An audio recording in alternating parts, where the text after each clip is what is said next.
Nay, dito na ang sabaw, sigaw ni Aling Remedios mula sa sala. Nagmadali si Sofia pabalik sa kusina habang kinakalkal niya ang sandok para salain ang sabaw sa mangkok. Biglang nabuhos ang mainit na likido sa sahig.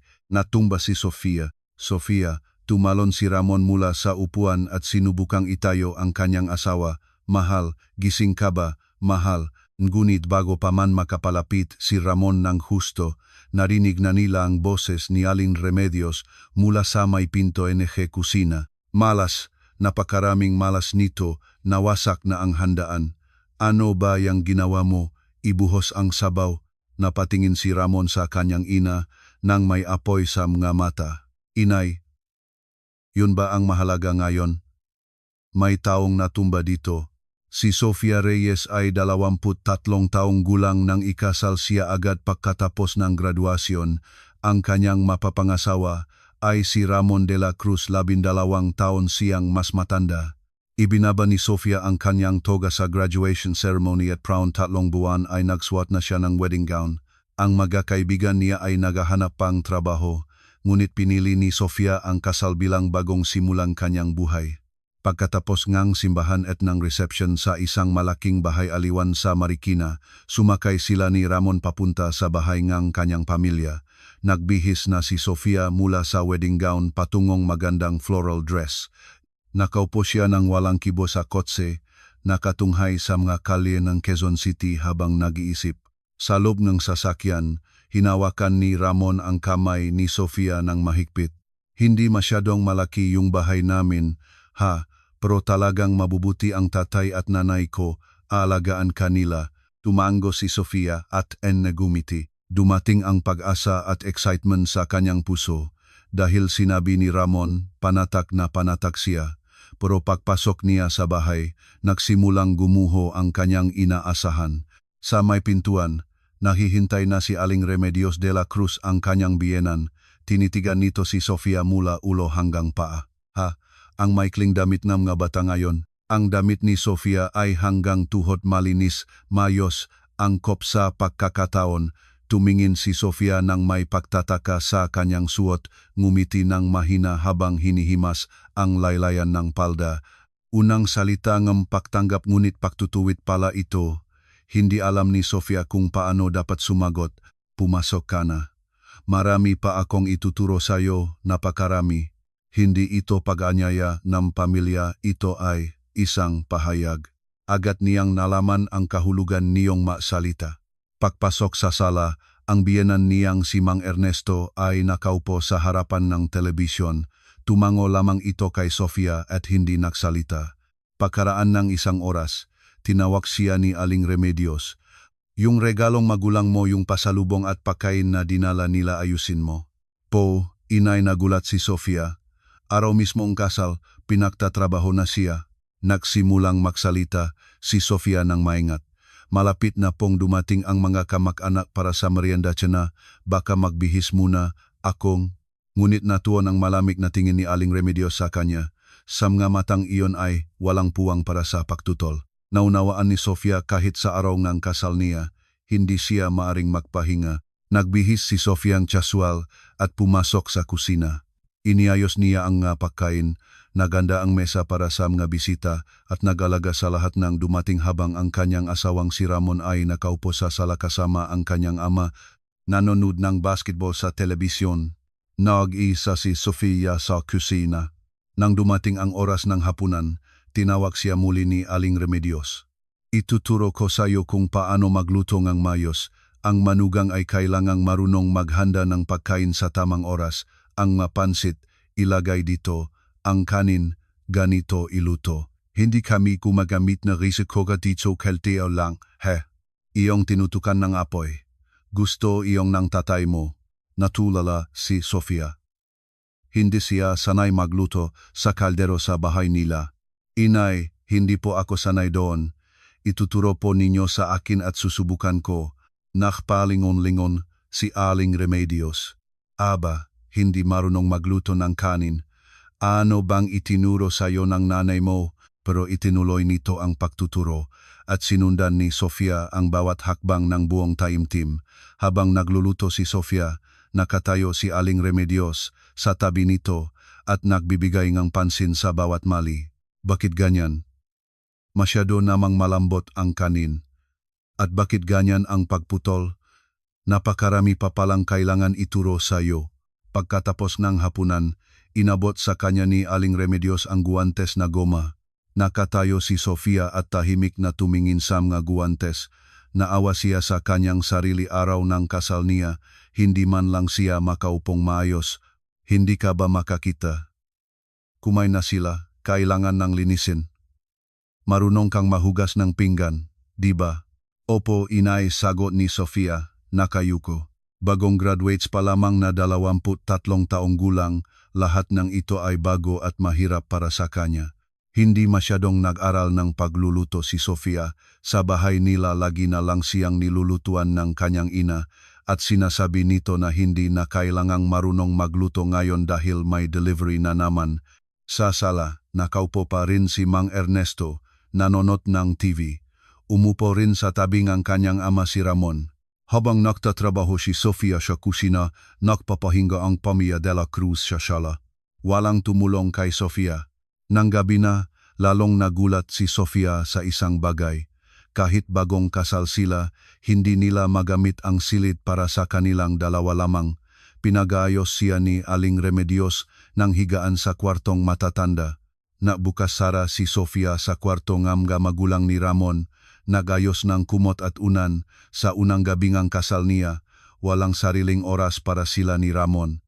Ang mga bata ngayon, hindi sanay sa trabaho. Lahat ay pampering, sabi ni Aling Remedios nang may bisita sa bahay, harapan ni Sofia.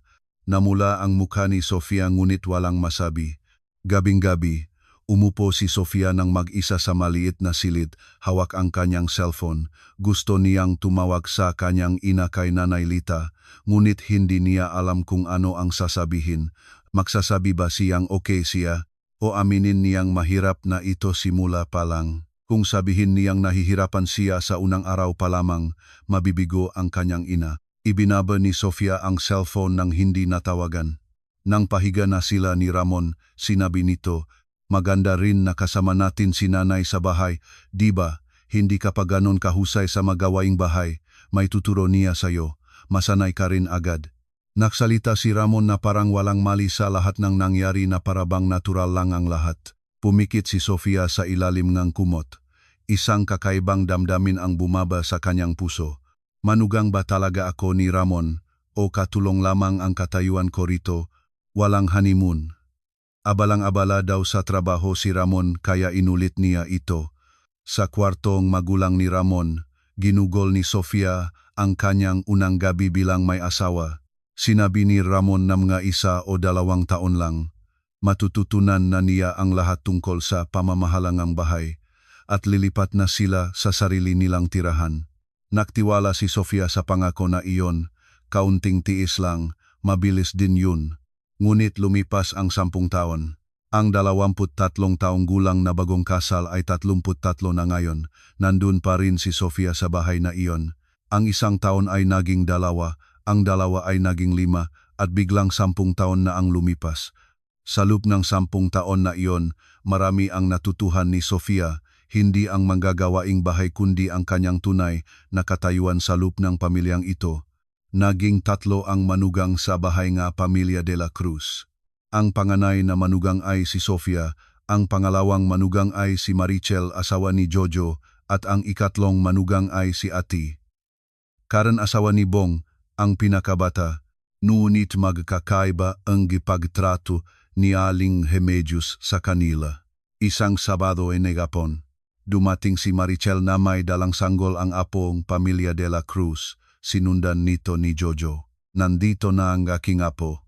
Sumisigaw si Aling Remedios mula sa pintuan.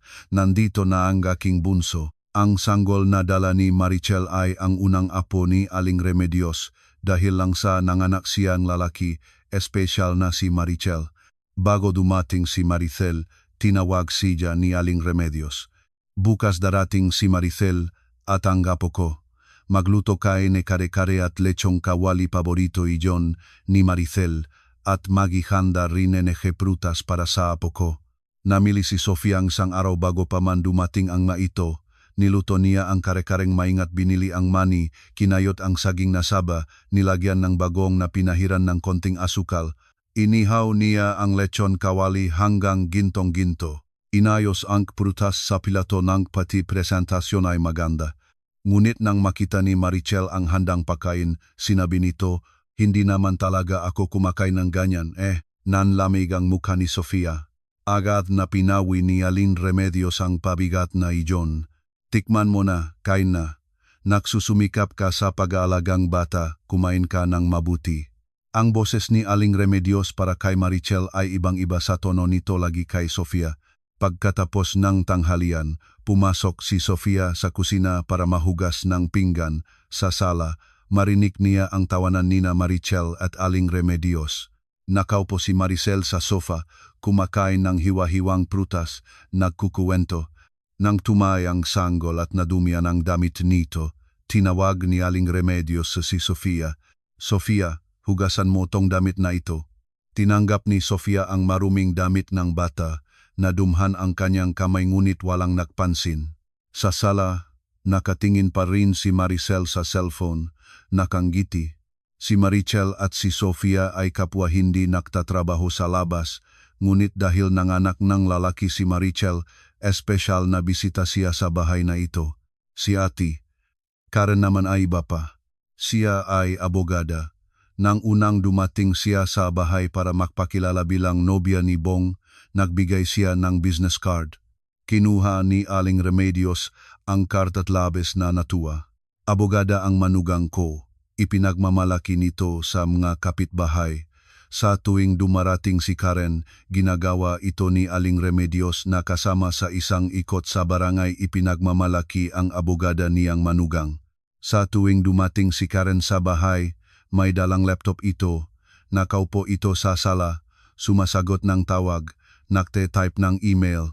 Hinding-hindi siya pinagagawa ng mga gawaing bahay ni Aling Remedios. Ang abogada ay abala, sabi nito, ngunit ang hugas pinggan ay para pa rin kay Sofia. Isang araw, naglakas loob si Sofia na magsalita. "Inay, gusto ko sanang magtrabaho." Nagtapos ang kolehiyo si Sofia. Gusto niyang gumamit ang kanyang pinag-aralan. Nagunit malamig ang sagot ni Aling Remedios. "Hindi pa nga ikaw handa sa mga gawaing bahay, magtratrabaho ka pa. Kung lalabas ka, sino ang mag-alaga rito?" Sinabi rin ito ni Sofia kay Ramon, ngunit katulad din ang sagot ng asawa. "Gusto ko na kapag uwi ko ay nandun ka. Comfortable ako sa ganun." Walang nagtatanong kung ano ang gusto ni Sofia. Isang Pasko, nakaupo si Karen sa sala, uminom kape habang nagpiprito si Sofia ang lumpia. "Ang swerte mo naman, ate. Nandito lang sa bahay. Ako halos mapatapos na sa trabaho." "Hay." Narinig ni Sofia ang salitang iyon sa harapan ng kumukulong mantika, may bakas ng paso sa kamay, may pananakit na likod. Wala siyang masabi. Lagi na lang sinasabi ni Aling Remedios, ang manugang na nanganak ng apo at ang manugang na abogada, sila ay mga bisitang bahay na ito, kailangang tratuhin sila ng maayos. Parehong manugang, ngunit si Maricel at si Karen ay mga bisita.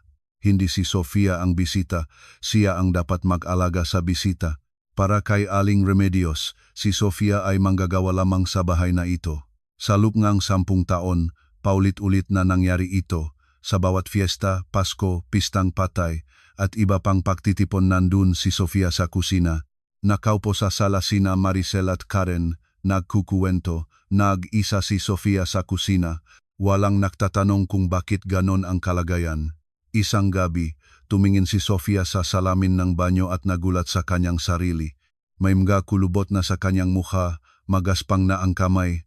Sa ilalim ng kuko ay may mansa na hindi na mawala kahit hugasan.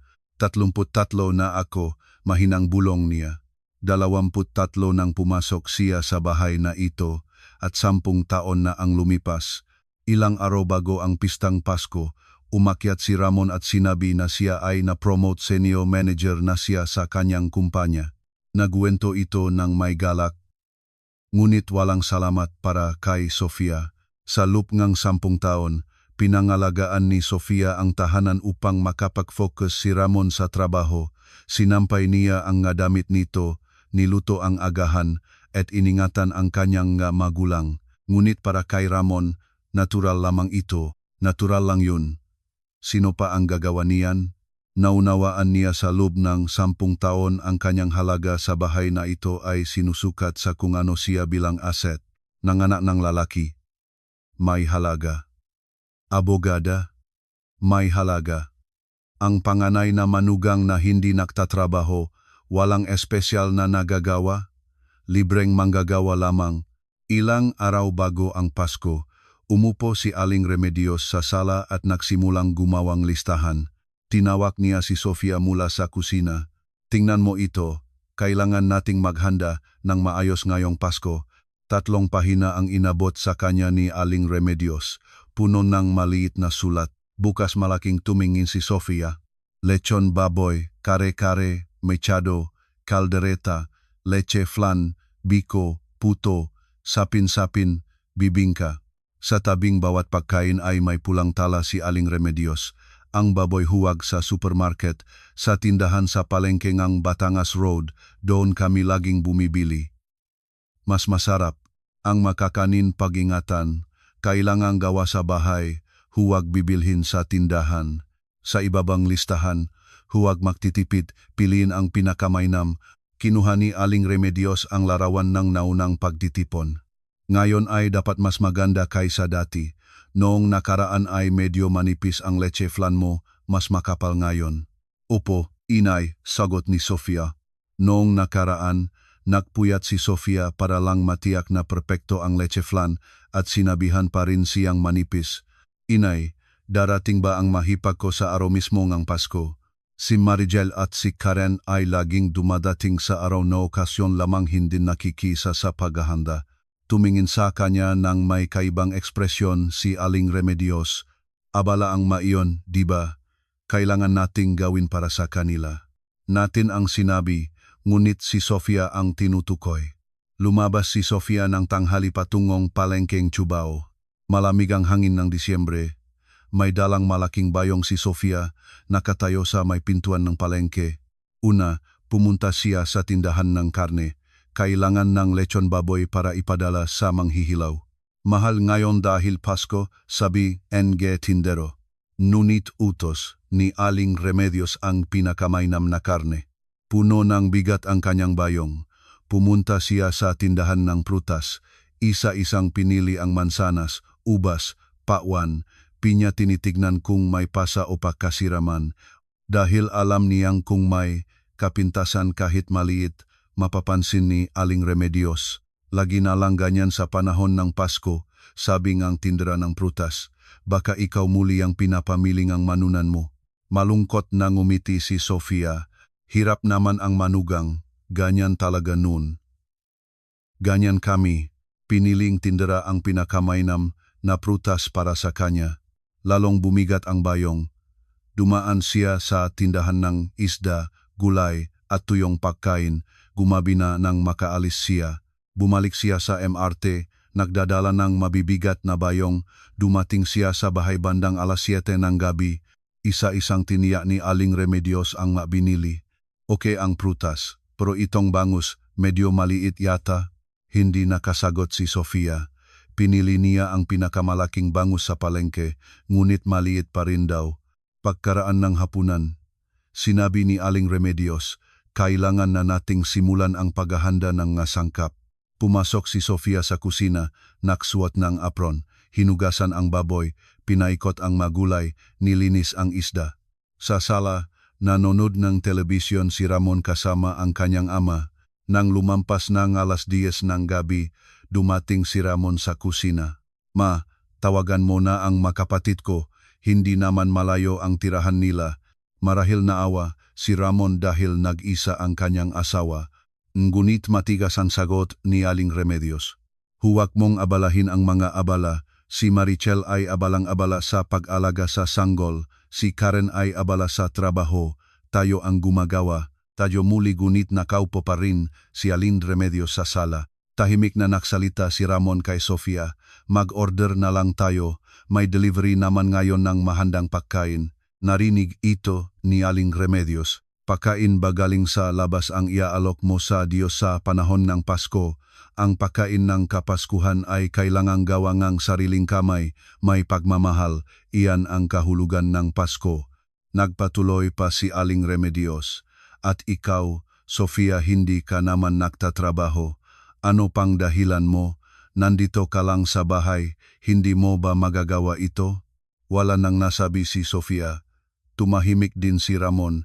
Sa huli, nagpatuloy si Sofia sa kanyang trabaho sa kusina. Nang makaraos ng hating gabi, natapos na ni Sofia ang pahahandang ng mga sangkap bago na maging alaunang ng madaling araw. Isang araw, may dumating na mga kahon mula sa courier. Isang kahon, 2, 3, 4. Lumabas si Sofia mula sa kusina upang tingnan. Puno ng malalaking kahon ang sala. Masayang binuksan ni Aling Remedios ang nga ito. Una, premium beef set mula sa mahal na tindahan sa Bonifacio Global City, nakabalot ng gintong papel. Aba, tingnan ito. Karne mula sa BGJ, mula sa pamilya ni Marigel. Ikalawa, mahal na tablea at barako coffee set. Ikatlo, isang kaunang magagandang prutas Korean melon, sine muscat na kabalot ng mayos. Labis na nagalak si Aling Remedios at isa-isa itong kinuha ang larawan. Ipinadala niya ang mga larawan sa mga kapitbahay. Ang manugang ko na nanganak nga apo ganito ang pinadalang regalo ng pamilya nila. Tumawag ito sa ibang kaibigan. Ang abogada kong manugang pati ang pamilya ng asawa nito ay may mataas na antas. Tingnan mo tong nga regalo. Nakatayo si Sofia sa may pintuan ng kusina. Pinanonod ang lahat. Bumigat ang kanyang dibdib. Lumingon si Aling Remedios at tumingin kay Sofia. Tinitigan nito si Sofia mula ulo hanggang paa. Wala ba mula sa pamilya mo? Nanlamig si Sofia sa kinatatayuan.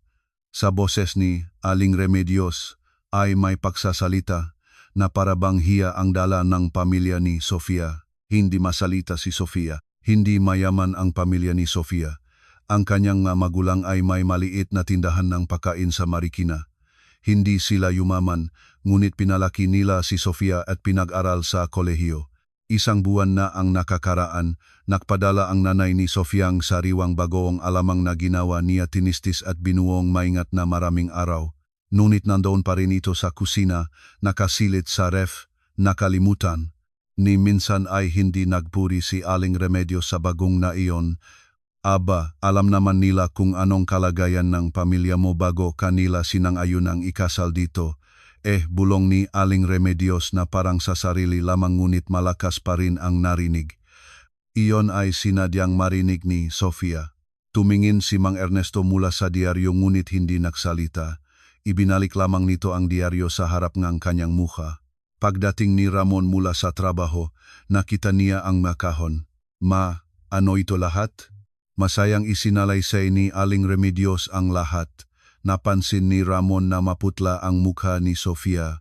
Subukang ibalik ang mood ni Ramon. Si Nanay Lita kaya nagpadala din ng bagong, di ba? Masarap yun. Ngunit umiling si Aling Remedios. Bagong naman yan. Sino pa ang nagbibigay ng bagong bilang regalo? Dati-rati kong regalo sa mga kamag-anak. Hindi ko ibinibigay yan. Tingnan mo ang may ito karne. Prutas. Hindi na nakapagsalita si Ramon. Bumalik si Sofia sa kusina, tumayo sa harapan ng lababo. Pakiramdam niya ay malapit na siyang umiyak. Pumunta siya sa banyo, isinara ang pinto at umupo sa ibabaw ng sarang takip ng inodoro. Umagos ang luha. Sinikap ni Sofia na huwag maingay baka marinig ni Aling Remedios. Matagal siyang umiyak ng walang ingay. Nang tumigil na, bumangon siya at hinugasan ang kanyang mukha ng malamig na tubig. Pinindot niya ang mainit na puting tela sa kanyang mamata para mawala ang pamumula. Tumingin siya sa salamin. Ano ba talaga ko rito? 10 taon na siyang narito, ngunit hindi pa rin siya kinikilala. Araw bago ang Pasko. Nang hapon, naglilinis ng hulay si Sofia sa kusina. Naktunok ang doorbell. Delivery po. Nagmadali si Aling Remedios sa pintuan. Maraming malalaking kahon ang dinala ng courier 1, 2, 3, 4. Muli, Mula sa isa pang tindahan sa BGJ mukhang mas mahal pa kaysa dati, isa pang set, nega mamahaling karne, premium hamon, imported na keso, gourmet ensaymada set. Muli na namang kumukuhang larawan si Aling Remedios, nagtatawag sa mga kaibigan. Lumabas si Sofia mula sa kusina at nakatayo sa may pintuan. Nang makita siya ni Aling Remedios, muli itong tumingin sa kanya mula ulo hanggang paa. Sofia, wala pa rin ba mula sa pamilya mo? Naguulit ang sitwasyon. Parehong kahulugan, parehong malagim na tono. Napagod na si Sofia sa paulit-ulit na kahihiyan na ito. Nang gabing ang bisperas ng Pasko, nakasakit si Sofia. Nang bumangon siya, mabigat ang kanyang ulo at sumasakit ang lalamunan. Namula ang kanyang mukha sa salamin. Sisipon ba ako? Ngunit hindi siya makakasakit ngayon. Nandun na ang Pasko. Lumunok siya nebyo Jessica at Neosep at nagpunta sa kusina. Kailangan niyang maglutong lahat ng pagkain ngayon. Pagpasok niya sa kusina, naroroon na si Aling Remedios. Inaayos ang masangkap. Magandang umaga, inay. Tumingin si Aling Remedios sa kanya at kunot ang no. Bakit ganyan ang mukha mo? Mamula-mula. Medyo pagod lang po siguro. Okay, lang po ako. Umubo si Sofia, hindi niya mapigilan, kumakakiliti ang lalamunan. Nakatitik si Aling Remedios sa kanya. Huwag ka ngang makunwaring may sakit. Pasko na, siyempre walang sakit. Ano yan? Patawad po, inay. Nakayuko si Sofia. Iniabot ni Aling Remedios ang maskara kay Sofia, halos inihagis. Suotin mo. Kung uubo ka sa pagkain, hindi maganda. Para sa Diyos ang pagkain na ito. Naksuot si Sofia ng maskara at naglagay na apron. Nanginginig ang katawan niya, ngunit kailangan niyang simulan. Lechon kawali muna, kinailangan niyang lutuin ang baboy. Pagkatapos, leche flan. Sinimsim niya ang pinahalong itlog, gatas at asukal sa molde. Nagbainit ng mantika para sa lumpia. Kumukulong mantika. Mainit na singaw na umaakyat sa kanyang mukha. Mainit sa loob ng maskara. Naksimulang manlabo ang paningin ni Sofia. Nag-alinlangan siya. Okay lang ito, kaunting tiis na lang. Nakita ito ni Aling Remedios, ngunit na kunwari itong hindi nakita. Nang paulit-ulit na umibo si Sofia, nagsupak si Aling Remedios. Sese, ituwid mo ang maskara mo, sinabi ko na sayo. Patawad po. Inay, itinaas ni Sofia ang maskara, ngunit lalong nahirapan siyang huminga sa loob ng maskara. Nang tanghali, nagain si Sofia ngunit wala siyang gana sa pagkain. Masakit lumunok dahil sa sakit nege lalamunan. Nege batu, kumain lang siyang konting sabaw. Bakit hindi ka kumakain? Tanong ni Aling Remedios. Wala lang pong ganang kumain, inay. Mamaya na po ako kakain. Nang gabi, dumating si Ramon at sinabi nito, Ma, nakiusap na ako sa mga kapatid ko. Darating sila ngayong gabi para tumulong. Hindi nagustuhan ni Aling Remedios ito, ngunit dahil matigas si Ramon, pumayak siya. Nang gabi, dumating ang kapatid ni Ramon kasama ang kanilang pamilya. Dumating si Marichel na may dalang sanggol. Dumating si Ati, Karen na may dalang laptop bag. Maingay ang salatawanan ng mga bata at matatanda. Lumapit si Sofia kay Maricel. Hipag, maari mo bang tulungan akong makbihis ngang nga gulay? Marami pa tayong nga ensalada na kailangang ihanda. Sa puso ni Sofia, inakala niyang dahil nandun na ang mahipag, tutulungan siya. Ngunit malamig ang sagot ni Maricel. Ang sanggol ko ay umiyak, kailangan ko siyang alagaan. Umalis si Maricel at umupo sa sofa. Pagkaraan ng 5 minuto, mayos na ang sanggol, naglalaro ng tahimik. Nakaupo naman si Maricel, nakatingin sa cellphone. Lumapit si Sofia kay Karen. Hipag, maaari mo bang maghugas ng pinggan? Marami na tayong narumi. Ibinuksan ni Karen ang laptop at nagsimulang mag-type.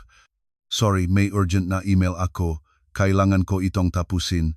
Umupo si Karen sa mesa na sala, nagtatube. Ang dalawang kapatid ni Ramon nakaupo sa sala, nagdedeal ng baraha. Hindi kahit minsan tumingin kay Sofia. Sa huli, bumalik si Sofia sa kusina ng mag-isa. Walang nakatulong sa kanya. Anong silbi ang pagdating ng dalawang hipag kung ganun? Alas 9 gabi, nagpiprito si Sofia ang lumpia. Biglang sumalto ang mantika at tumama sa kanyang kamay. Ay, maliit na sigaw ni Sofia. Namula at nanggiltik ang likod nenge kanyang kamay. Nasaktan siya ng labis. Agad na ibinasak ni Sofia ang kamay sa lalagyan ng malamig na tubig. Narinig ni Ramon ang sigaw at tumakbo sa kusina. Mahal, okay ka ba? Nasaan ka nasaktan? Tumingin si Ramon sa kamay ni Sofia at nagulat. Malinaw ang bakas ng paso. Ospital na tayo. Ngayon na. Hinawakan ni Ramon ang braso ni Sofia at inangat siya. Ngunit pumasok si Aling Remedios sa kusina at pumihil. Hindi pa tapos ang pagkain, saan kayo pupunta? Pasko ngayon, emergency room lang ang bukas. Sa ganyan, lagyan mo lang ng efficacent oil, okay na yan. Iniabot ni Aling Remedios ang gamot sa paso kay Sofia. Nilagyan ni Sofia ang gamot ang kamay at binalot ng pang-espesyal na benda. Nag-aalala si Ramon sa mukha habang tinitingnan si Sofia. Mahal, tigilan mo na muna ngayon, makikiusap ako kay nanay. Ngunit umiling si Sofia. Okay lang ako, konti na lang. Bumalik si Sofia sa harapan ng kawali. Binalibak ang lumpia gamit ang bandeng kamay. Masakit, ngunit kailangan niyang magtiis. Bandang alas 10 ng gabi, bigla na lamang nasuka si Sofia. Pinigil niya ang kawali at nagmadali sa banyo. Lumuhod sa harapan ng inodoro. Naksuka si Sofia. Halos wala ng laman ang tiyan niya dahil hindi siya kumain, puro asido na ang lumabas. Matagal siyang nakadapa roon. Pagkatapos, pinunasan niya ng tissue ang kanyang bibig at tumingin sa salamin. Maputla ang mukha niya. Pawis ang bumababa sa mukha. Kumatok si Ramon sa pintong banyo. Mahal, okay ka ba? Hinugasan ni Sofia ang bibig niya at binuksan ang pinto.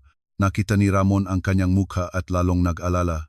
Okay lang ako, ngumiti si Sofia, ngunit walang buhay sa mga mata niya. Bumalik si Sofia sa kusina.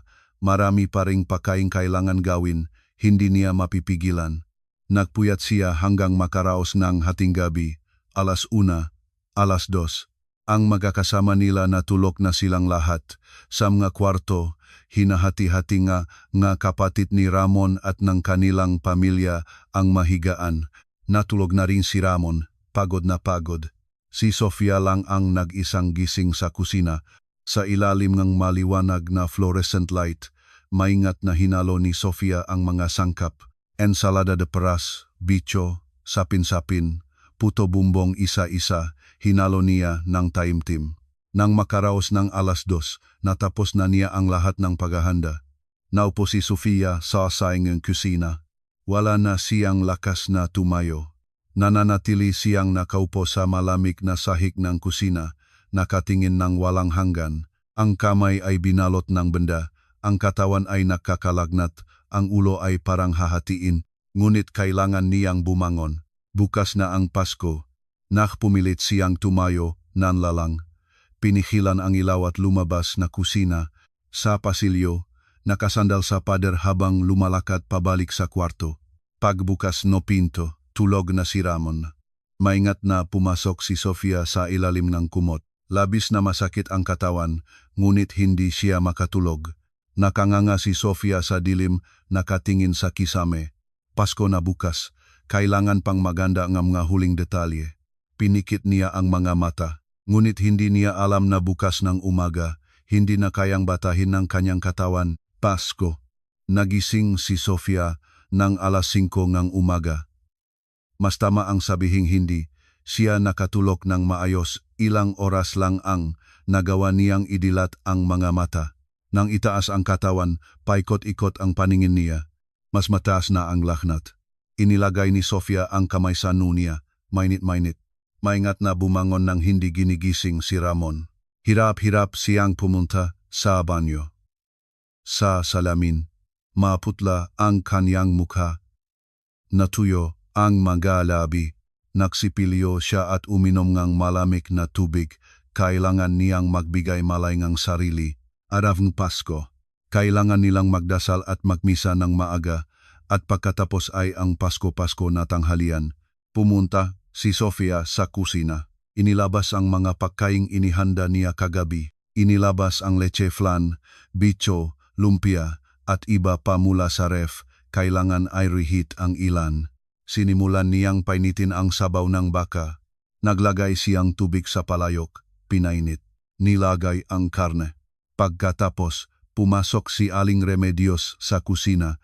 Tumingin ito kay Sofia at nagulat. Bakit ganyan ang mukha mo? Talagang may sakit ka? Medyo po, lagnat yata. Nandito pa rin ako, okay lang. Ngunit ngumunot no si Aling Remedios at hindi na nagsalita dahil malapit na ang oras ng pagdiriwang at wala na itong oras. Ang sabaw, panuorin mo, tikman mo. Sinalon ni Sofia ang sabaw sa sandok at tinikman. Ngunit halos hindi na siya makaramdam ng lasa. Nabawasan na ang pandama niya dahil sa lagnat. Medyo maalat siguro, sabi ni Aling Remedios. Nagdagdag si Sofia ng kaunting tubig. Nang alas 6, nagising ang lahat ng kasama nila. Nagbihis ng maayos sina Marichel at Karen, nakaganda ang buhok, nakasuot ng magandang damit. Ang makapatid ni Ramon ay nakasuot na rin ng smart casual na damit. Maingay ang bahay, tawanan ng mga bata, kwentuhan ng matatanda. Si Sofia lamang ang nandun pa rin sa kusina, nakasuot ka apron. Wala siyang oras na magbihis ng maayos. Sinimulan niyang ilipat ang pagkain sa mesa. Nag-ayos siyang Noche Buena, inilalagay ang bawat pagkain sa tamang lugar sa hapag. Sa paglalagay niya ng pagkain, patuloy siyang nahihilo. Nanlalabo ang paningin niya, pagkatapos ay nagiging malinaw muli. Hawak-hawak niya ang gilid ng mesa. Sofia, ang sabaw na. Tinawag siya ni Aling Remedios. Po? Darating na po, inay. Nagmadali si Sofia pabalik sa kusina. Nais niyang tumakbo ngunit wala siyang lakas, nagpakamatatak na lamang siya. Pumasok sa kusina. Nasa harap ng kalan, kumukulo ang sabaw sa palayok. Kinuha ni Sofia ang sandok upang salain ang sabaw sa mangkok. Sa sandaling iyon, bigla na lamang nagdilim ang paningin. Mula sa likod, may narinig siyang huming na ingay. Nararamdaman ni Sofia na may mali. Konti na lang. Kaya pa, pagkatapos na Pasko, okay na. Ngunit hindi na sumunod ang kanyang katawan. Bumaksak ang sandok mula sa kanyang kamay. Klang, malakas na ingay nang tumama ang sandok sa sahig. Bumaksak ang mainit na sabaw sa sahig. Dahan-dahan na natumba si Sofia. Sinubukan niyang hawakan ang pader, ngunit wala na siyang lakas. Isang maliit na ungol. Dahan-dahang natumba si Sofia sa tabi. Tumama ang kanyang katawan sa malami na sahing kusina. Lumabo ang kanyang kamalayan. Pinikit niya ang mamata. Narinig ng pamilya ang ingay ng bumaksak na sandok at nakmadali sa kusina. Ang pinakaunang nakarating ay si Ramon. Sofia. Sumigaw si Ramon at tumakbo papasok. Nakita niya si Sofia na nakahiga sa sahig, walang kibo. Pumutla ang mukha ni Ramon. Mahal-mahal, sinubukan niyang itayo si Sofia. Ngunit hindi sumagot si Sofia, nakapikit ito, hindi gumagalaw. Dumating si Marichel sa pintuan ng kusina, tumingin kay Sofia, nagulat. Ay nako! Sigaw ni Marichel ngunit tumigil siya sa pagpasok. Inurong ang sanggol niya sa likod. Tumingin si Karen mula sa pintuan, na natili itong nakatayo, pinanonood ang nangyayari. Pumasok si Aling Remedios sa kusina. Tumingin sa nakahiga na si Sofia at sa bumaksak na sabaw sa sahig, at ito ang unang salita nito. Malas, malas, matalas ang boses ni Aling Remedios. Hindi itinanong kung okay si Sofia. Ang ikinababahala nito ay ang handaan. Nawasak ang lahat. Bakit mo ibinuhos ang sabaw? Ano ba yan? Lumingon si Ramon sa kanyang ina nang ngingit-ngit. Inay, hindi ba kita nakikita? May taong natumba rito. Inangat ni Ramon si Sofia. Mainit-mainit ang katawan ni Sofia, matinding lagnat. Ospital tayo, ngayon na. Sinapit si Ramon ni Aling Remedios. Hindi pa tapos ang pagkain, saan kayo pupunta? Pasko ngayon, inay. Malakas ang boses ni Ramon para sa unang pagkakataon. Nagalit siya sa kanyang ina.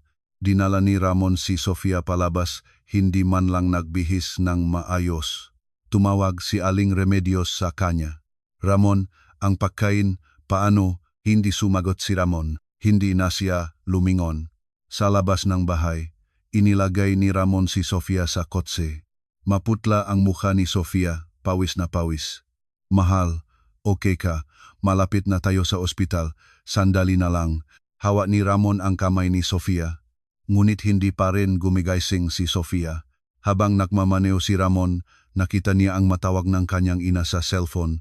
Hindi niya sinagot. Tinanggihan niya ang tawag ng kanyang ina sa unang pagkakataon. Pagkatapos, tawag ng kapatid. Hindi rin sinagot. 15 minutong biyahe, dumating sila sa emergency room ng ospital sa San Juan. Bumaba si Ramon at binalot niya si Sofia sa kanyang mabraso. Tulong, emergency patient. Madaling lumapit ang manars. Inilagay si Sofia sa wheelchair at dinala sa loob. Sinuri siya ang doktor. Kasama bang ang pasyente ang kamag-anak? Itinayo ni Ramon ang kamay. Ako, asawa po niya. Sinuring doktor si Sofia gamit ang stethoscope. Sinukat ang presyon ng dugo at temperatura. Matinding lagnat at dehydration. Kailangan ng iva agad. Inilusot na ang katero needle sa braso ni Sofia. Dun lang unti-unting nakparamdam ang maliit na ungol ni Sofia. Nakatayo si Ramon sa tabi, pinanonod ang lahat. Umagos ang luha sa kanyang mga mata. 10 taon silang makasama, hindi niya iniisip na ganito ang mangyayari sa kanyang asawa. Sa bahay, naktipon ang pamilya para sa Noche Buena. Kinuha ni Karen ang presko na sabaw mula sa kalan at inilagay sa mesa. Nagdasal si Aling Remedios nang may kunot na nu. Sumama si Marichel at Karen sa pagdarasal ngunit hindi magaan ang kanilang pakiramdam. Ang panganay na manugang ay nakaratay sa ospital, ngunit nagdiriwang pa rin sila. Matapos ang panalangin, tumayo si Aling Remedios at nagbulong. Malas talaga ito sa Pasko. Ano kaya ang sasabihin sa atin ng Diyos? Walang sumagot. Tahimik na tahimik ang bahay. Sa ospital, 1 oras ang lumipas. Tinawag ng doktor si Ramon. Seryosong tingin nito habang hinahawakan ang chart. Kayo ang kamag-anak. Opo, asawa ko po. Serious ang kondisyon ng pasyente. Matinding lagnat at dehydration. Umabot sa 39.5 ang temperatura at maluba ang pagkawala ng tubig sa katawan. Nanlamig si Ramon. Nagpatuloy ang doktor. Mukhang ilang araw na nag-aalaga sa matinding stress at hindi sapat na pahinga ang pasyente. May mga sugat rin sa mga kamay paso, hiwa na hindi pa natutuon ng tamang lunas. Nagpabago ng salita ang nurse. Kailan ba ito nasaktan? Mukhang hindi na-treat ng maayos. Noon lang tumingin si Ramon ng maayos sa mga kamay ni Sofia. Ang makamay na nakalagay sa tabi ng IV needle. Sa likod ng kamay ilang pulang bakas ng paso. Sa mga daliri may plaster na halatang inalis at muling ikinabit. Buong kamay makaspang at punit-punit. Kailan ito, nanginig ang boses ni Ramon. 10 taon silang makasama, hindi niya tiningnan ng mayos ang kamay ng kanyang asawa. Hindi. Ayaw niyang tingnan. Kailangan ng ilang oras pang obserbasyon. Kapag stable na, makakawi na. Tumango si Ramon. Umalis ang doktor. Bumalik si Ramon sa tabi ni Sofia. Nakahiga si Sofia, nakapikit, nakakonekta sa IV. Dahan-dahang bumababa ang transparent na likido mula sa IV bag. Kumuha si Ramon ng upuan at umupo sa tabi ni Sofia. Maingat na hinawakan ang kamay ng asawa. Magaspang. Dati, ganito ba? Nang unang ikasal sila, malambot ang mga kamay ni Sofia. Ilang sandali ang lumipas. Dahan-dahang nagbukas ang mga mata ni Sofia. Kumindat-kindat ang mga talukap ng mata, unti-unting nagbukas. Mahal. Masayang tinawag siya ni Ramon. Nanggagala ang paningin ni Sofia sa kisame, pagkatapos dahan-dahang lumingon. Nakita ang mukha ni Ramon. Nakbukas ang bibig ni Sofia. Manipis at mahina ang boses. Ang Noche Buena. Nagduda si Ramon sa narinig niya. Natumba siya. Nandito na sa ospital at ang unang sinabi niya ay ang Noche Buena. Natapos ba ang lahat? Naihanda ba? Ginawa nila. Umagos ang luha mula sa mata ni Sofia. Patawad ka sa akin, mahal. Biglang natumba. Mahal, nangini ang boses ni Ramon. Umagos din ang luha niya. 10 taon na silang makasama at ngayon lang siya umiyak sa harapan ng kanyang asawa. Nagtunog ang cellphone ni Ramon. Nanay ito. Tiningan ni Ramon ang screen ngunit hindi niya sinagot. Natanggal ang tawag. Pagkaraan nanay muli, hindi na naman sinagot. Patuloy ang mga tawag nanay, kapatid, kapatid. Sa huli, sinagot ni Ramon. Kapatid ang nagsalita. Kuya, okay ba si Ate Sofia? Paano na yung handaan? Sinabi ni nanay, umuwi na kayo. Tahimik si Ramon. Nagipatuloy ang kapatid. Kuya, nasaan yung basi? Hindi namin mahanap. Isinara ni Ramon ang tawag. At pinavalan ang cellphone. Binuksan muli at inalis ang baterya. Tumingin si Ramon sa labas ng bintana ng ospital. Maliwanag ang langit. Umagang Pasko. Sa ibang bahay, nagtitipon ang mapamilya. Kumakain ng arroz caldo at Noche Buena. 10 taon, ano ba ang ginawa ko? Mahinang sinabi ni Sofia, patawat na mekung natumba.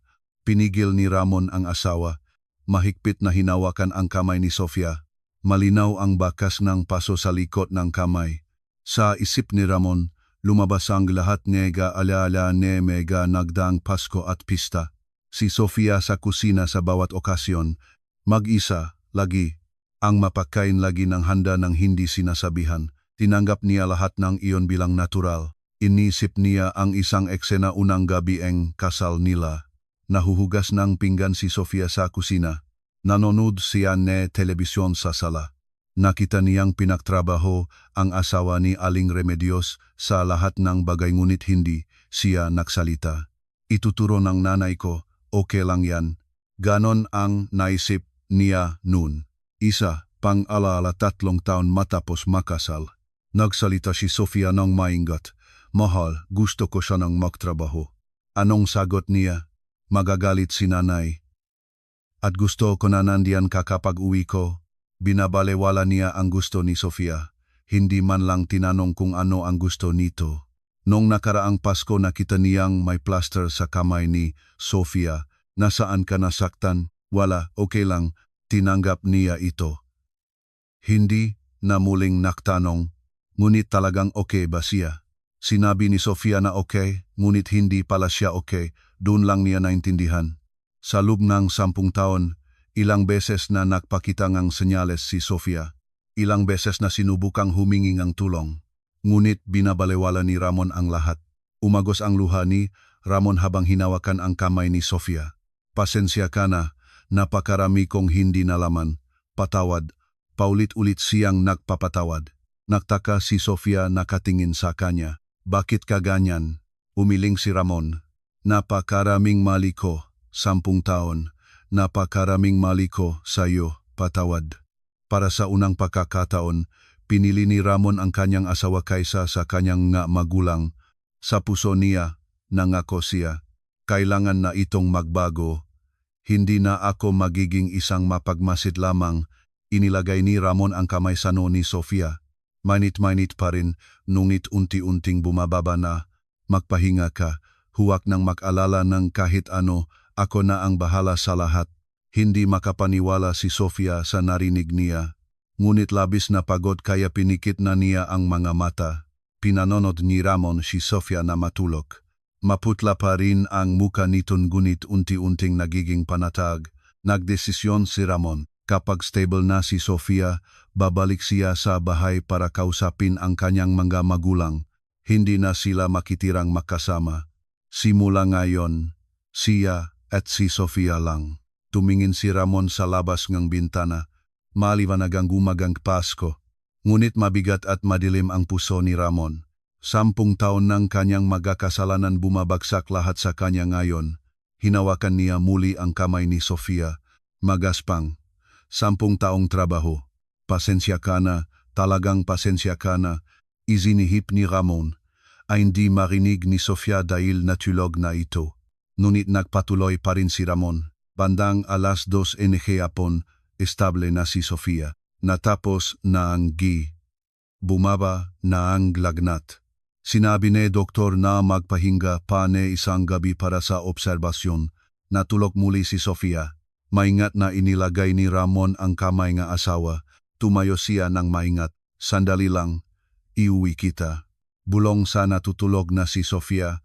Lumabas si Ramon ng ospital at pumunta sa paradahan ng kotse. Sinimulang ang makina at nagpatakbo papunta sa bahayng kanyang mamagulang. Nagtatalo ang masalita sa kanyang isipan. Dumating siya sa harapan ngang bahay pagkaraan ngang 30 minuto. Bumaba sa kotse at binuksan ang pintong bahay. Kakaibang katahimikan sa loob. Pagpasok sa sala, naroroon ang buong pamilya. Nakaupo si Mang Ernesto sa sofa, may diaryo. Nanonood neka telebisyon si Aling Remedios. Nandun din ang kapatid ni Ramon at kanilang pamilya. Natapos na ang pagkain ngunit hindi maayos ang pagkakayos ng mga pinggan sa mesa. Nang makita si Ramon, tumadyo si Aling Remedios. Nandito ka na. Nasaan na yung basi? Napakalayo mo naman itago, hindi namin nahanap. Ang unang salita ni Aling Remedios, hindi ang kalagayan ni Sofia, kundi ang basi. Nakatayo si Ramon sa may pintuan, nakatingin sa kanyang ina. Dahan-dahang nagsalita si Ramon. Hindi na po kami babalik. Bigla na lamang tahimik ang sala. Tunog ng telebisyon lang ang natirang maririnig. Nanatiling nakatayo si Aling Remedios, tumingin kay Ramon. Ano? Isang hakbang na pumasok si Ramon sa sala. Hindi na babalik si Sofia rito. Ako rin. Nagsalita na ang boses ni Mang Ernesto, bihirang-bihira ito. 10 taon silang nakakasama at ngayon lang nagsalita ng ganito ang kanyang ama. Ano bang sinasabi mo? Lumingon si Ramon sa kanyang ama. Ito na ang huli, tatay. Matigas ang boses ni Ramon. Naksimulang lumapit si Aling Remedios. Hoy, sumusuko ka na. 10 taon kang kasama namin, ganyan na lang ang gagawin mo. Tumingin si Ramon sa kanyang ina. Sa mga matang iyon ay may galit. Alam ba ninyo kung ano ang ginawa ni Sofia sa loob ng 10 taon? Nagulat si Aling Remedios. Hindi ito sanay na ganito ang pakikitungo enyo'y kanyang bunso. Nagpatuloy si Ramon. 10 taon, ginawa ni Sofia ang lahat ng trabaho sa bahay na ito ng mag-isa. Bawat Pasko, bawat pista, bawat pagtitipon nandun si Sofia sa kusina. Lahat. Mag-isa. Tumingin ang lahat sa kanya. Masama ang mukha ni Marichel ngunit nakatahimik. Yumukos si Karen. Nagsalita ng maingat ang isang kapatid ni Ramon. Kuya, parang nag-overreact ka. Hindi ako nag-overreact. Kayong dalawa, tumingin si Ramon sa kanyang mga kapatid. Ilang beses na nagtrabaho ang asawa ninyo rito sa bahay namin. Nanggas ang muka ni Maricel. Lalo pang yumuko si Karen. Ang mahipag ninyo ay bisita kapag nandito. Nakaupo sa sofa, kinakain ang pagkain at umuwi. Ilang taon na iyan. Nagsalita si Maricel. Kuya, kami naman. Si Sofia ay manugang din. Ngunit bakit si Sofia lang ang ganyan? Hindi makasagot si Maricel. Pumasok sa usapan si Aling Remedios. Iyon ang papel ng panganay na manugang. Ano ang ginagawa ni Sofia sa bahay? Nandito lang, kung hindi niya gagawin ito, sino ang gagawa? Lumingon si Ramon sa kanyang ina. Sa mga matang iyon ni Ramon ay isang galit na hindi pa nakita ni Aling Remedios. Inay, walang natural sa mundo. Bakit kailangang gawin ni Sofia ang lahat bilang natural lamang? Nagulat si Aling Remedios, hindi pa niya nakita ang bunso niyang anak na ganito magsalita. Nag-aral pa ba ikaw ngang manlaban sa iyong nanay? Mataas na ang boses ni Aling Remedios. Ngunit hindi umatras si Ramon. Hindi ako nagmamanlaban. Sinasabi ko ang katotohanan. Kinuha ni Ramon ang cellphone mula sa bulsa. Alam ba ninyo ang sinabi ng doktor kanina? Lagnat at dehydration ang dahilan ng pagbagsak ni Sofia, temperatura 39,000. At ang mga paso at sugat sa mga kamay ng asawa ko, nanginig ang boses ni Ramon. 10 taon ko siyang kasama at hindi ko tiningnan ng maayos ang makamay niya. Ngayon lang sa ospital. Ilang paso, ilang sugat, mga bagong sugat lahat. Tahimik ang sala. Ang manugang ni Aling Remedios na si Karen ay itinaas ang kanyang ulo. Kuya, hindi namin alam. Basta nakita namin kaya niya. Kaya, Hindi alam, ayaw lang ninyong makita. Ganun din ako. Tumingin si Ramon sa kanyang ina. Hindi na kami titira dito. Huwag kayong mag-asahan sa Pasko o sa pista. Kayo na ang bahala. Sumigaw si Aling Remedios. Ramon, biglang ganyan kami paano? Kailangan ninyong harapin. Hindi ko na maaring hayaan ang asawa ko na ganyan. Tumayo ang kapatid ni Ramon. Kuya, alam naming nahirapan si Ate Sofia, pero bigla naman itong umalis. Hindi biglang, 10 taon na, napakalate na. Lumapit si Aling Remedios. Pula ang mukha nito, 10 taon, pinakain namin siya, pinabahay walang utang na loob. Umiling si Ramon sa kanyang ina. Huwag kayong maksalita ng hindi tama, inay. Hindi kayo nakpakain at nakpabahay sa kanya. Ginawa ni Sofia ang lahat ng trabaho sa bahay ng walang bayad, 10 taon. Bago pa siya pumasok rito, gaano kadalas kayo nagluto, inay? Natahimik si Aling Remedios. Kayo man ay walang sinagot. Tatay lumingon si Ramon sa ama, 10 taon, pinanut ninyo si Sofia na magtrabaho ng mag-isa. Hindi man lang kayo nagsalita, hindi ba? Walang sagot si Mang Ernesto. Huminga ng malalim si Ramon. Bukas, kukuha na kami ng gamit. Hanggang doon na lang kami manggagaling dito. Nagsimulang humalaw si Aling Remedios papalapit. Pula ang mukha nito sa galit at kahihiyan. Kung lalabas ka rito, huwag ka nang mag-asahang makakabalik. Tumigil si Ramon. Lumingon siya sa kanyang ina. Opo, mas mabuting paraan iyon para kay Sofia at sa akin. Hinawakan ni Ramon ang hawakan ng pinto. Isang huling salita bago umalis. Ang lahat ng hindi ko ginawa sa 10 taon ito ang aking kamalian, ngunit hindi ko na mauulit iyon. Pagdating ng Pasko at ng mga pista, kayo na ang bahala, hindi na kami darating. Binuksan ni Ramon ang pinto at lumabas. Sa likod niya, maririnig ang sigaw ni Aling Remedios, ngunit hindi na siya lumingon. Habang bumababa sa hagdan, umihimig ang dibdib ni Ramon. 10 taon ang naging kasama niya ang kanyang magulang, hindi madaling lumayo, ngunit hindi siya umatras. Para ito kay Sofia, kabayaran sa 10 taon ng kanyang pagpapabaya. Sinimulang ang kotse at nagpatakbo pabalik sa ospital. Sa salamin nakita niya ang bahay. 10 taon niyang tinahanan. Ngunit walang pagsisisi. Hindi na niya mapahihintulutan ang asawa na nandun pa. Pininda ni Ramon ang gas pedal. Habang nasa daan pabalik sa ospital, tumingin si Ramon sa mga kalye. Malumanay ang hapon ng Pasko. Maraming tao sa labas, naglalaro ang mga bata. Nag-isip si Ramon. Simula ngayon, mabuhay tayong dalawa ni Sofia. Sa umpisa ay dahil bata pa si Sofia at abala siya sa trabaho, naisip niyang mas maganda kung kasama ang mga magulang niya, alagaan daw nila si Sofia gaya ng anak. Kaya pumayag siya ng anyayahan ng kanyang magulang. Ngunit hindi pala ganon ang nangyari. Hindi na niya maaring pilitin si Sofia na magsakripisyo pa. Kailangan niyang makita ng tuwid ang lahat ng bagay ngayon. Pagdating sa ospital, umakyat si Ramon sa kwarto. Gising na si Sofia, nakatingin sa labas ng bintana. Mahal, lumingon si Sofia. Puno ng pangamba ang mukha. Ano sabi ni nanay? Lumapit si Ramon at hinawakan ang kamay ng asawa. Huwag ka nang mag-alala. Sinabi ko na lahat, maglilipat na tayo. Dumilat ng malaki si Sofia, hindi makapaniwala. Totoo tumango si Ramon. Tayo na. Maghahanap tayong sariling tirahan. Kahit maliit basta tayo. Umagos ang luha ng asawa. Ngunit hindi ito luhang kalungkutan, luha itong ginhawa. Niyakap ni Ramon si Sofia. 10 taon, at ngayon lang niya niyakap ng taimtim ang kanyang asawa. Patawad na, napakaraming hindi ko nalaman, talaga namang patawad. Umiyak si Sofia ng tahimik sa magabisik ni Ramon, binuhos ang lahat ng luha na naipundar sa 10 taon. Sa labas ng bintana ng ospital, unti-unting lumiit ang araw ng hapon. Hapon ng Pasko.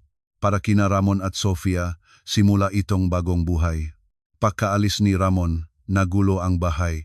Mabigat na katahimikan ang bumalot sa sala. Nakaupo si Aling Remedios sa sofa, nang hihilam ang tingin. Talagang hindi na siya babalik, walang nakapagsagot. Kinuha ni Mang Ernesto ang diaryo, ngunit hindi ito nagbasa, hawak lamang ang pahayagan. Dumating ang oras ng hapunan. Tumingin si Aling Remedios sa kusina. Dati, sa kanitong oras, nagsisimula na si Sofia na pakahanda. Sino ang magluluto? Naktinginan ang makatao sa sala. Walang sagot. Maingat na nagsalita si Marichel. Inay, ako na.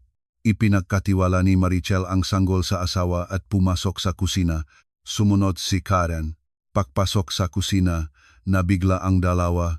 Doon pa rin ang bakas ng sabaw na nabuhos ng magang umaga. Nakatambak ang mga pinakainan. Magugas muna tayo ng pinggan, sabi ni Karen. Nagsuot ng guwantes ang dalawa at nagsimulang maghugas. Ngunit napakaraming pinggan. Lahat ng kagamitan sa Pasko ay nakaimbak dito. Habang nahuhugas, walang nagsalita ang dalawa. Hindi nila mapaniwala ang mag-isa ginawa ni Sofia ang lahat ng ito noong nakaraan. Pagkahugas, nagsimula ng pagluluto. Binuksan ang ref, may mga sangkap. Lahat ng inihanda ni Sofia para sa Pasko. Ano ang giluluto? Tanong ni Marichel. Nag-isip din si Karen. Sabaf muna siguro. Naglabas ng palayok ang dalawa, naglagay ng tubig. Nunichingji pala nila along kung paano magluto. Si Marichel ay halos hindi nagluluto sa bahay nila.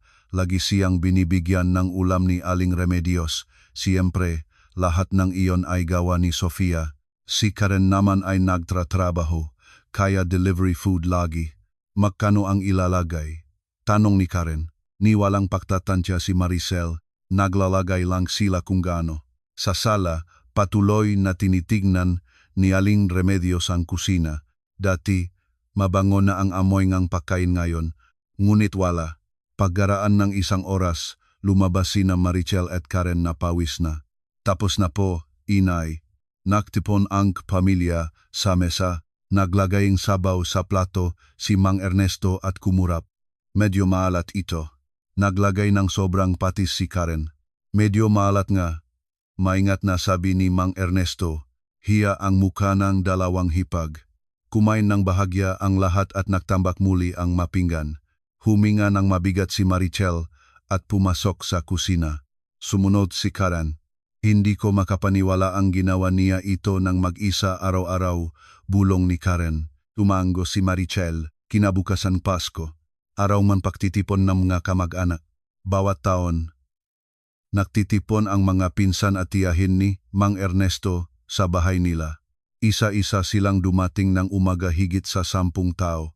Nakmadali si Aling Remedios sa kusina, kailangan ng pagkain para sa lahat. Ngunit wala siyang inihanda. Marichel, Karen, halina. Nagmadaling pumasok ang dalawang hipag sa kusina. Init na ang mga natira. Bilisan. Kinuha ni Marichel ang manatira sa ref, mga lumpia at iba pang pagkain na niluto ni Sofia. Inilagay sa kawali. Ngunit mali ang pagkontrol na apoy at nagsimulang sunukin ang mga ito. Ay, bakit ganyan? Napabigla si Karen. Amoy sunok na ang buong kusina. Pumasok si Aling Remedios at nakita ang nangyari. Tess, kahit ito kaya ba ninyo? Layuan ninyo.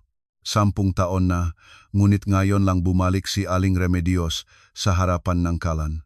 Nang si Sofia ay pumasok sa bahay na iyon, halos hindi na siya nagtrabaho sa kusina. Iniatang na niya ang lahat kay Sofia. Nahanap si Aling Remedios ng palayok, hindi niya alam kung saan nakalagay ang maito. Nagbukas na iba't ibang drawer. 10 taon, inayos ni Sofia ang lahat, ngunit ngayon hindi na alam ni Aling Remedios ang lalagyan ng makagamitan. Sa wakas, nakagawang sabaw. Sa sala, may tinik na narinig mula sa tiyahin. Nasaan si Ramon at si Sofia? Hindi ko sila nakikita. Nagulat si Aling Remedios. Lumabas ang kusina. Medyo hindi maganda ang pakiramdam niya. Nagpapahinga sa tahanan nila. Tinitigan ng tiyahin ang paligid. Kaya hindi siya bumaba. Napakalayo naman ngang kinaroroonan para hindi makapunta. Nagpunta sila sa bahay ngang magulang ni Sofia. Tumikhim ang tiyahin.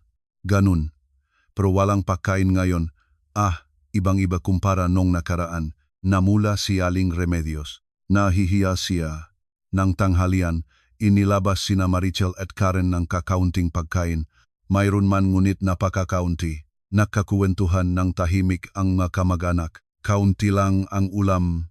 Iba talaga kung wala si Sofia. Narinig ni Aling Remedios ang magasalita. 10 taon, ipinagmamalaki niya ang pagkain ngunit lahat ng iyon ay gawa ni Sofia. Ngayon lang niya ito naunawaan. Pagkaraan ng tanghalian, naktamba muli ang mapinggan. Napabuntong hininga si Marichel. Inay, kailangan na po naming umuwi. Bukas ay babalik na kami sa aming matrabaho. Nagulat si Aling Remedios. Ha, maaga naman, kumain pa nga hapunan. Kailangan na po naming bumisita sa bahay ng mga magulang ko din. Hindi kami nakapagtao noong isang gabi.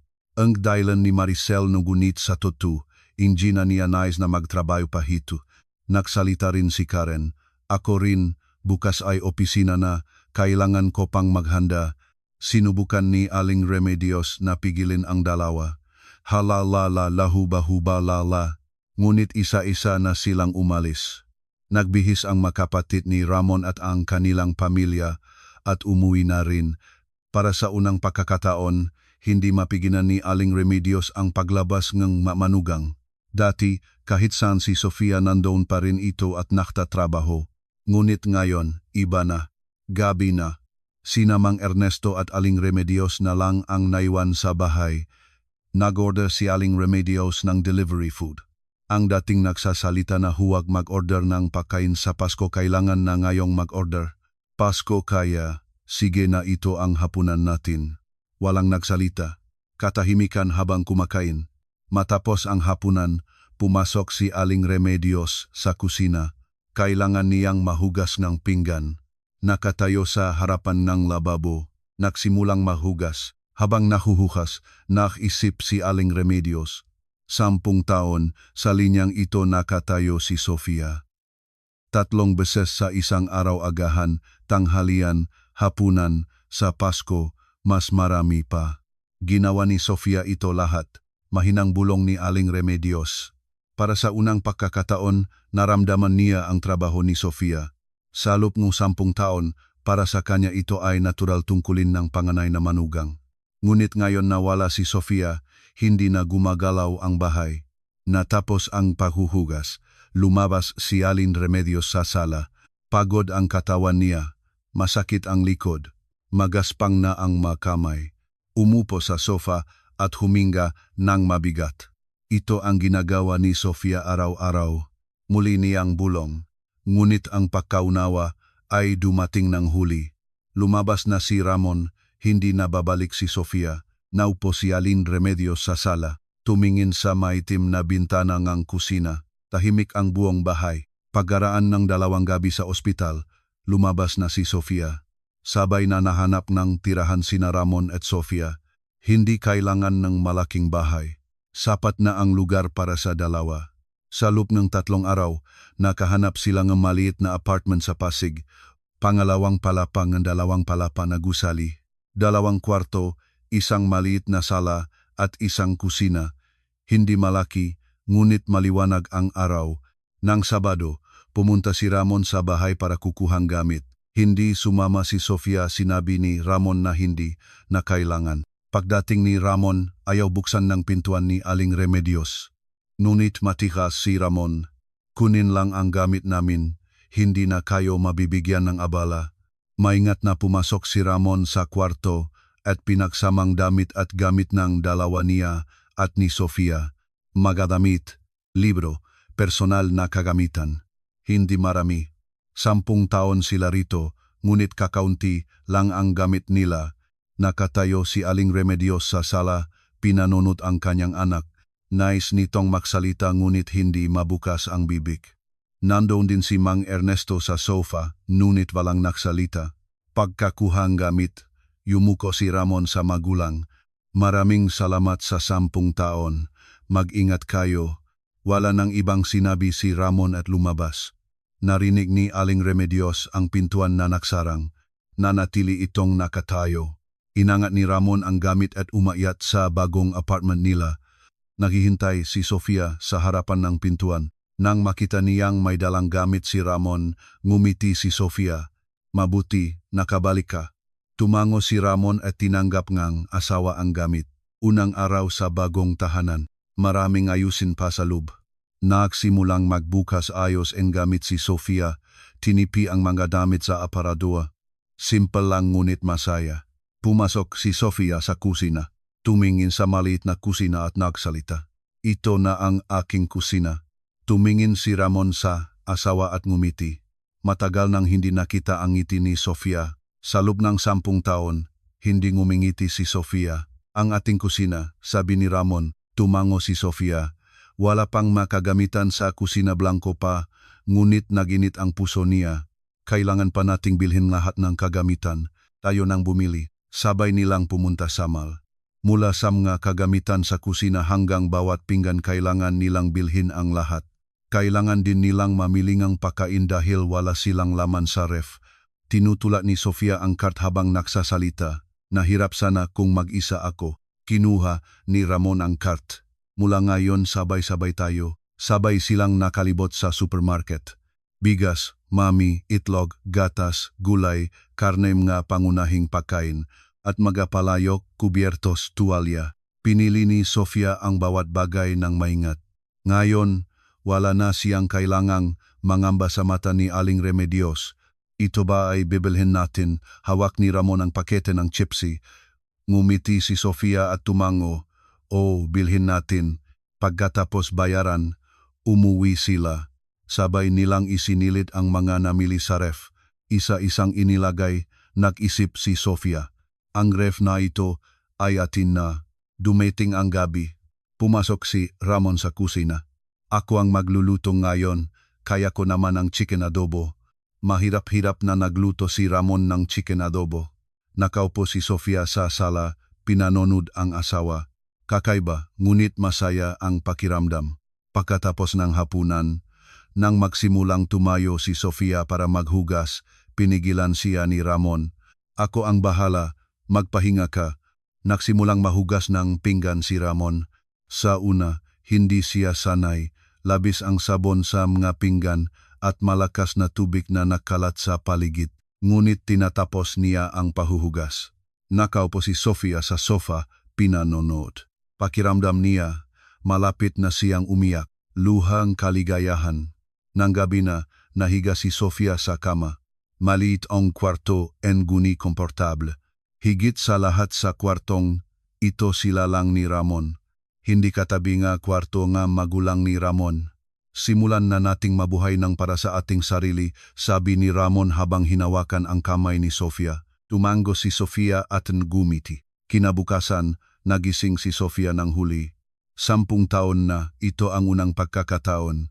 Sa bahay ng pamilya de la Cruz, kailangan niyang gumising ng maaga para magluto nga agahan. Ngunit ngayon, iba na. Nang magising si Sofia, tanghali na 10:00, nagulat siya at nagsimulang tumayo. Ngunit binuksan ni Ramon ang pintuan ng kwarto. Gising ka na. Mahinaan ka lang. Bumili na akong tinapay at gatas almusal na. Binili ni Ramon ng tinapay at gatas. Tahimik nilang kinain ang almusal. Walang nakmamadali. Ilang araw ang lumipas. Tumatawag ang bahay ng magulang ni Ramon sa cellphone ni Sofia. Si Aling Remediosito. Tahimik na tumingin si Sofia sa screen ng cellphone. Kinuha ni Ramon ang cellphone ng asawa. Huwag mo nang sagutin. Mamaya na. Maingat na nagtanong si Sofia. Tawag ng nanay ni Ramon. Kailangan ba rin nating sagutin?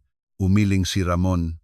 Hanapin nila kung kailan tayo uwi. Hindi tayo uwi kaya walang kailangan pang sagutin. Patuloy ang matawag. Ngunit hindi sila sumagot. Pagkaraan ng ilang araw, bihira na ang matawag. Maliwanag na hapon. Nakatingkat ang damit sa balkona si Sofia. Maliit na balkona ngunit mailaw. Isa-isang tinitiklop ang damit habang nagsasalita si Sofia. Ngayon ay ang damit natin lang ang itatakas ko. Sa bahayng pamilya de la Cruz, lahat ng damit ng buong pamilya ay nililinis ni Sosuga damit ng mamagulang ni Ramon si Ramon at tuwing Pasko pati damit ng mahipak niya. Ngunit ngayon, si Sofia at si Ramon lamang. Lumapit si Ramon sa tabi niya. Mula ngayon, sabay-sabay nating gawin. Labada, pinggan, linis. Ngumiti si Sofia at tumango. Ilang linggo ang lumipas. Isang araw binuksan ni Sofia ang laptop. Pumunta sa isang job hunting website. Baka maganap na akong trabaho. Marami na akong oras ngayon. Maingat na sinabi ni Sofia ito. Nugumit si Ramon at umupo sa tabi. Gawin mo ang gusto mo, kahit anong trabaho, okay lang. 10 taon matapos ng kolehiyo, nagsimulang mag-apply muli si Sofia. Gumawang resume. May 10 taon na agwat pagkatapos ng graduation na ngunit hindi bale. Magsisimula na siyang gayon. Seryoso ang ekspresyon ni Sofia habang ginagawa ang resume. Matagal nang hindi nakita ang ganyang ekspresyon. Mukhang isang taong naglalakad patungo sa isang bagay. Isang maliwanag na umaga. Maga na gumising si Sofia at pumunta sa balkonahe. Binuksan ang bintana. Pumasok ang malamig na hangin ng Enero ngunit sariwa. Naksilinaw ang araw sa loob ni kwarto. Tumayo si Sofia sa may bintana at tinanggap ang init ng araw sa buong katawan. Mainit-init. Bumalik sa sala at umupo sa sofa. Kinuha ang mainit na tasang barako at uminom nisang higop. Duman ang init na kape sa lalamunan. Ngumiti si Sofia habang nakatingin sa labas ng bintana. Maliwanag ang langit na umaga. Nagsisimula ang bagong araw. Dahan-dahang nag-isip si Sofia. Simula ngayon, ito na ang tunay na buhay ko. 10 taon bilang manugangang, iba 10 taon bilang walang bayad na manggagawa. At naisip niyang natural ito na magpapatuloy pang 10, 20 taon. Ngunit ngayon, hindi na. Nagdesisyon si Sofia gagawin niya ang gusto niyang gawin, makikita ang mga taong gusto niyang makita, pupunta sa mga lugar na gusto niyang puntahan. Narinig ang ingay ni Ramon na gigising sa kabilang kwarto. Lumabas si Ramon sa sala. Gising ka na, tumango si Sofia, ngugumiti. Maganda ang panahon. Umupo si Ramon sa tabi ni Sofia. Sabay nilang tumingin sa labas ng bintana. Patuloy na lumiliwanag ang araw. Nagsimula na ang bagong buhay ni Sofia. Sa maliit na bahay, sa maliliit na kaligayahan, ngunit sapat na ito. Para sa unang pagkakataon, malaya si Sofia. Para sa unang pagkakataon, masaya siya. Uminom si Sofia ang kape at muli niyang naisip. Mula ngayon, mabubuhay na ako bilang ako. At sa isipang iyon lamang, ngumiti si Sofia ng buong puso. Sa labas ng bintana, lumipas ang isang ibon. Malaya nitong lumilipad sa hangin. Tumingin si Sofia sa ibong iyon. Malaya na rin ako tulad nun. Nagsimula na ang tunay na buhay ni Sofia.